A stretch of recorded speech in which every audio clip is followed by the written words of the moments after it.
Welcome to the inaugural podcast party here at the Anchorage Press office at I and 8th in downtown Anchorage. We're here joined by our own hip-hop writer, Snarley Brown. Good to have you here, Snarley. Thank you for having me. All right, so you got the Hip-Hop Awards this weekend. You had the cover story in this week's press. What are you looking for at this weekend's awards? I guess just new faces, man. It's just cool to see, when they did the first award show like 5 years ago, basically like the community hadn't grown enough. So it was just them kind of acknowledging people that had been doing, had been involved, had been doing the work, had been doing shows and had put releases out. And, it was a small handful, but here we are like 5 years later and they actually can have more than 4 categories, and they actually, it's actually a lot more legitimized because the community's grown. And you're an artist yourself, right? How'd you get started in it? Back when I was like a teenager, I was playing drums in a lot of the punk bands around town. Like there was that venue Indica House that was over off Spinard, Beato's. I was involved in a lot of that. I moved to New York when I was 19, started focusing more on like beat making and stuff like that, just because Brooklyn, it's kind of so I started working on my hip hop stuff about like 1920. Came back up here early 20s, started working at the Bush Company, and that's kind of where I met most of the rappers in the scene at that time, which no big surprise, rappers are going to be at a strip club, but it just kind of took off from there. So does Anchorage in Alaska, does it have a good hip hop scene, or is it I think so.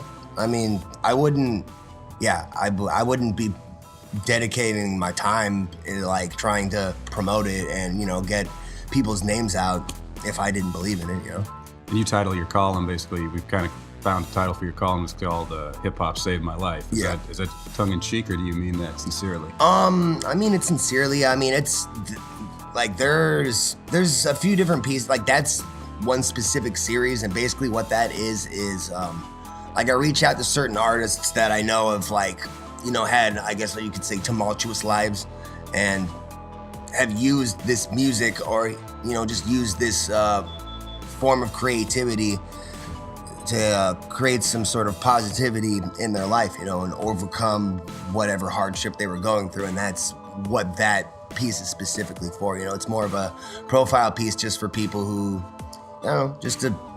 I think hip hop gets a bad rap a lot of times, and it's important for people to see that it is what you make of it, and there is a lot of positivity that comes with it. Yeah. And the Anchorage scene, are there good venues, and what's kind of the leading venue for it these days? That's where we have a problem. I wouldn't say that there's not good venues, it's just hard getting it all together. For a long time the genre had a stigma up here. So a lot of venues didn't want to touch it. Now people are starting to come around. But as far as venues, there's places that you can rent. There's ACW, that's a pretty good spot. There's some movement, like some of the crews up here, the groups that recently they did a show at Egan, this crew called the Frozen Founders. So we're finding places to exist, but that's always been the biggest obstacle being a performer or a musician in Anchorage is having the venues. Yeah, who's the best rapper in Anchorage right now? Man, I can't really answer that question. I think. Okay, who's the second best behind Snarley Brown? I wouldn't even say that either. Who am I watching? Yeah, we'll word it like that. Right. Who am I watching right now? Starbucks out of Fairbanks, Darius Dossman out of Anchorage, and Matt Angler out of Anchorage. Those are the 3 that that have been putting out a lot of. They've been real consistent with the releases, and I've been really happy with what they've been putting out. All right, and then so that's Saturday night out at the Lusac Library, right? That is correct. All right, and then beyond this, you got an idea in mind to kind of help combat homelessness in Anchorage and help with that. Yeah, I'm trying to work on something with, I got Sean Sullivan, also known as Joker the Bail Bondsman. I'm working on a profile piece for him. He is currently employed with Alaska Rural Cap, 80% of the homeless people that you see downtown, like in front of the soup kitchen and stuff, like he knows on a full name basis. And his position, his job is to get them in homes. So I want to do something I'm looking at like ACW. I don't know who I want to tie it in with, maybe Beans, maybe AK Rural Cat, but my plan is to do a show / silent auction to, raise awareness, have, try to do like a food drive, maybe like have people there doing something for me, like obviously like get people to donate coats, socks. Socks are a huge thing. And just, I don't know, try to give back and bring awareness to, since that whole issue with Beans and them closing it down for insurance reasons, the overnight, that right there just threw hundreds of people out on the street. And homelessness in Alaska is a big issue because of, like you're gonna die in the winter. Like December, that's December, January, February, like this time of year especially, like that's. Mm-hmm.